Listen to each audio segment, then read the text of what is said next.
This subject, wealth and income inequality, are the biggest moral crisis. I'd also say it's a spiritual crisis in America today, all around the world. This gap between the rich and everybody else is reaching critical proportions. And I think one of the biggest crises is the young people. Today's young unemployed become tomorrow's unemployable. They lose valuable jobs, training skills. So I'm going to show, since a picture's worth 1,000 words, I'll just show you some pictures about how rapidly this inequality, as well as opportunity inequality, is growing. So what's happening in America today, savers are losers. You know, most parents say to their kids, go to school and save money and work hard. But in 1970, when I graduated from school, $1 million at 15% interest earned me $150,000 a year. Now, you could live on $150,000 a year back then. But in 2016, due to this thing called quantitative easing, I call it the Greenspan put, it's $1 million at negative 5 basis points. It's going to cost you $1 million to save $1 million. That is how deteriorated our financial systems have become. And this is one of the causes between the gap between the rich and the poor. The other thing is that fewer and fewer families are receiving middle-class incomes. It's going down. Every time we shop at Walmart, we ship dollars and jobs over to China and Pakistan and all the other countries. That's capitalism. The other thing that's happening, when people's incomes go down, they become dependent. Now, the U.S. government tells us that poverty has been beaten in America. Well, maybe poverty has been beaten, but what has increased is the entitlement mentality. The attitude that the government and other people should take care of me. As I said, it's a moral crisis as well as a spiritual crisis. I learned in Sunday school, give and you shall receive. And too many people today think they should receive. This is the other crisis here, is Social Security. Being Japanese, the Japanese call it, Social Security.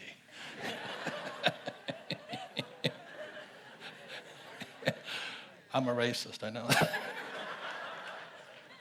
But anyway, I've met so many people my age. There's about 75 million baby boomers. I'm at the top of the baby boom chain. We expect the government to take care of us. That's a lot of highly educated people. That is a crisis.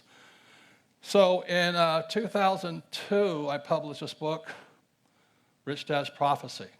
14 years later, the prediction was that 2016, there would be a global financial crash. We're in 2016. And here we are in 2016. You can see it coming. In the first 10 years of this century, we have had 3 major crashes. In 2000 was the dot-com crash, followed by the 2006 real estate subprime crash, and then 2008, the banking crash. The question is this next?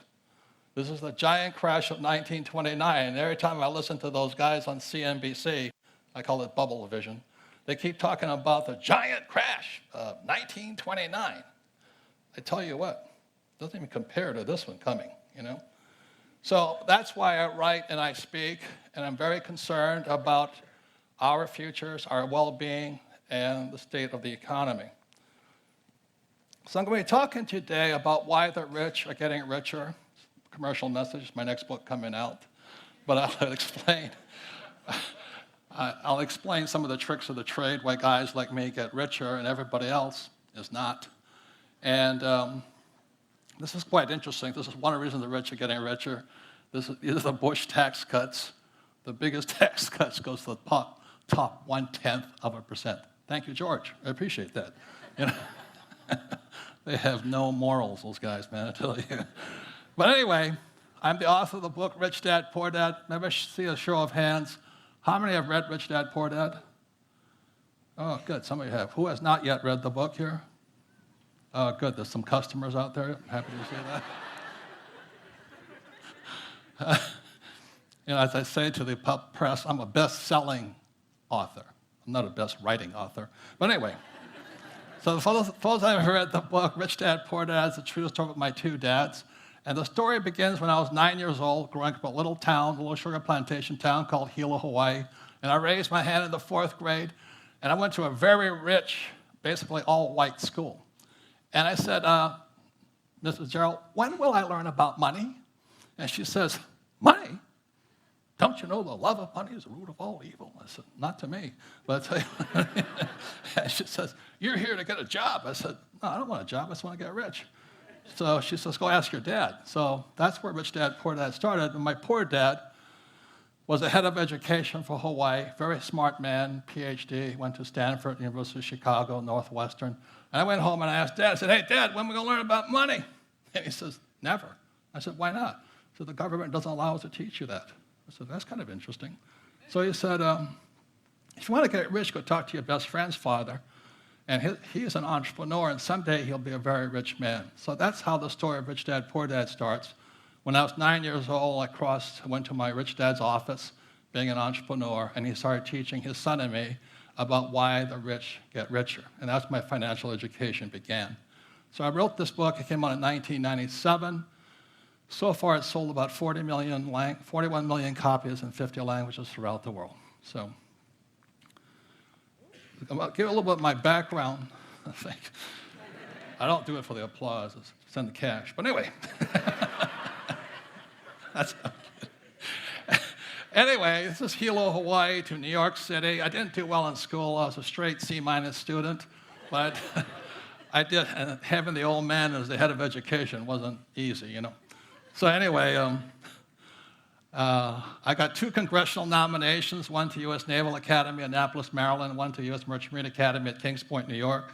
So I took New York because we're the highest paid graduates in the world. And this is me at Kings Point here. And our starting salaries for most of us was about $100,000 a year back in 1965. So that was pretty good back then. Not much today, but it's pretty good back then. And then when I graduated, I got a job as a 3rd officer on Standard Oil tankers sailing the world. And it was a great job, except for one thing. The Vietnam War was still on, and my moral conscience kind of got to me, and I said, maybe I should go fight a war. So I joined the Marine Corps, and I took a cut in pay from about $6,000 a month down to $200 a month as a Marine lieutenant. And it was a great decision. I went to flight school in Florida, Pensacola, and I was right up the street here at Camp Pendleton, and straight to Vietnam. And it was really a great experience. Loved the Marine Corps, loved the guys I worked with. And it's a band of brothers, very spiritual organization. And when I came back, that's when my business career started. It's my first business, the surfer wallet business and all this. And everybody thinks, yeah, when you start getting successful, life's easy. Well, no, success is expensive. You know, I started selling these silly wallets, and all of a sudden they took off. And I spent more time raising capital to buy more inventory so I could sell more. But it was a great learning experience. I learned to make a lot of money selling wallets.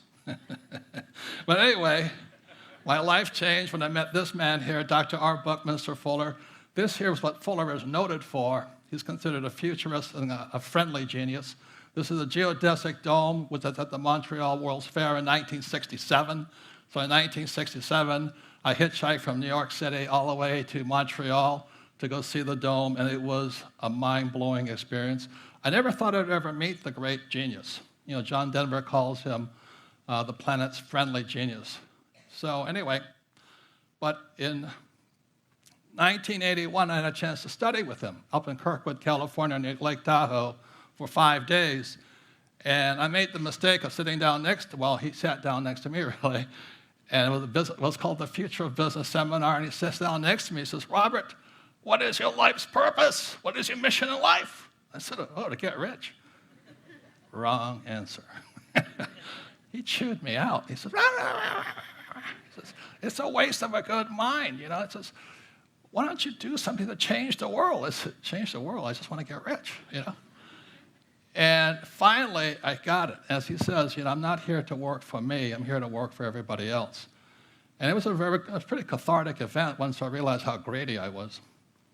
Then I studied with him for 3 years. And every time he kept asking the same question that he asked himself, what can I do? I'm just a little guy. What can I do? I'm just a little guy. He was tiny, too. So I ask all of you, what can you do? We're just little people in many ways.